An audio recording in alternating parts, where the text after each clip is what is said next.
இந்த ஆண்டு முதல் சூரிய கிரகணம் எப்போது? வாங்க இந்த பதிவில் தெரிந்து கொள்ளலாம். பிப்ரவரி 17, 2026 செவ்வாய்க்கிழமை அன்று இந்த ஆண்டிற்கான சூரிய கிரகணம் ஏற்படுகிறது. அன்று சந்திரனின் சுற்றுப்பாதையில் ஏறுமுனையில் ஒரு வளைய சூரிய கிரகணம் நிகழும்.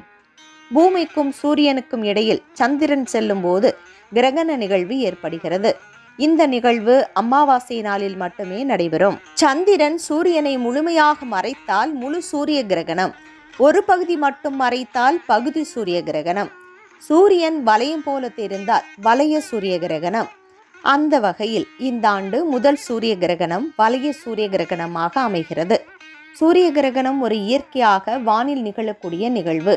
இதை நேரடியாக பார்க்கக்கூடாது.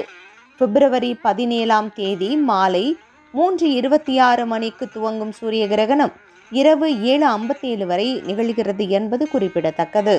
சூரிய கிரகணம் இந்தியாவில் தெரிவதற்கு வாய்ப்பில்லை என்று கூறப்படுகிறது.